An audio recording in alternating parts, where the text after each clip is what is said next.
সুপ্রিয় দর্শক, আসসালামু আলাইকুম। আপনাদের সাথে আছি আমি পুষ্টিবিদ নাহিদা আহমেদ।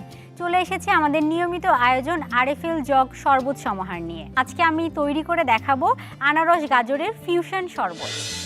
আনারস গাজরের ফিউশন তৈরি করতে যা যা লাগছে: আনারস, গাজর, মধু, পুদিনা পাতা, লবণ, লেবুর রস। আনারস এমন একটি ফল যেটি দেখা যায় যে আপনার কিন্তু বিভিন্ন ধরনের স্বাস্থ্যগত উপকারিতা অ্যাড করে। এটিতে ফাইবারের পরিমাণ অনেক বেশি রয়েছে। আর এরপরে আমরা এর মধ্যে দিয়ে দিচ্ছি গাজর কুচি। গাজর ভিটামিন এ সমৃদ্ধ, বিটা ক্যারোটিন সমৃদ্ধ, ভিটামিন সি সমৃদ্ধ। এগুলো কিন্তু অ্যান্টিঅক্সিডেন্ট হিসাবে কাজ করে। গাজরের তৈরি যে কোনো সবজি, সালাদ আপনি কিন্তু আপনার খাদ্য তালিকায় রাখতেই পারেন। এরপরে দিয়ে দেব 1 চিমটি পরিমাণ লবণ। তারপরে এর মধ্যে আমি দিয়ে দিচ্ছি মধু,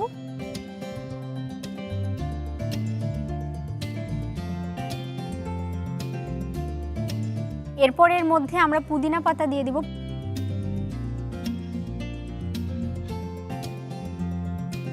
এরপর এর মধ্যে দিয়ে দিব লেবুর রস। লেবু মানেই ভিটামিন সি, স্বাস্থ্যগত উপকারিতা বয়ে নিয়ে আসে। নিয়মিত খাদ্য তালিকায় 1 টুকরো লেবু রাখলে সেটি আপনার রোগ প্রতিরোধ ক্ষমতা বৃদ্ধি করতে সাহায্য করবে।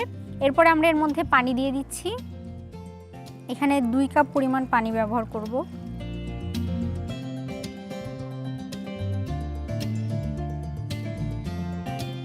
এটি একেবারে একটি রিফ্রেশমেন্টের জন্য ড্রিঙ্কস হিসেবে কাজ করবে, যে সারাদিন রোজা থাকার পরে শরীরের ক্লান্তি মুছে দেওয়ার জন্য কিন্তু এই ড্রিঙ্কসটি খুব চমৎকার একটি পানীয় হতে পারে আপনার টেবিলে। এরপর আমরা সবগুলো উপকরণ একসাথে ব্লেন্ড করে নিব।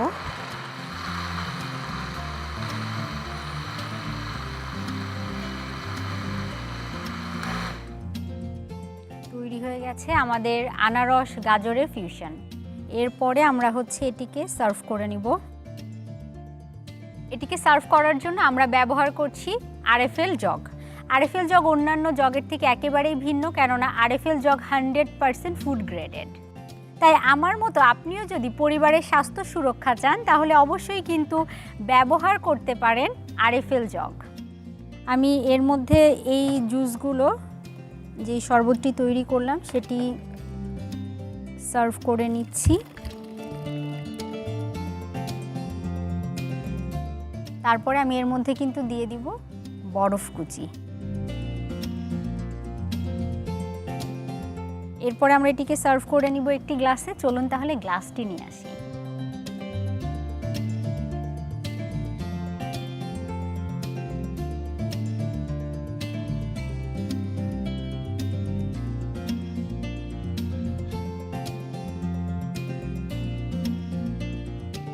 আপনি যখন খাবারটিকে একটু সুন্দরভাবে ডেকোরেশন করে সার্ভ করবেন, সেটি কিন্তু দেখা যায় যেমন পুষ্টিগুণের ঠাসায় যে কোনো খাবারই হোক না কেন, সেটি দেখতে যদি বেশি ভালো বা সুন্দর মনে হয়, আপনার পরিবারের সকলেই কিন্তু সেটি খুব সুন্দরভাবে সাদরে গ্রহণ করবে।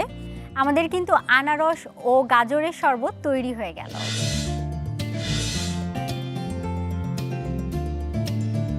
দর্শক, আজকের মতো বিদায় নিচ্ছি আরএফএল জগ শরবত সমাহার থেকে।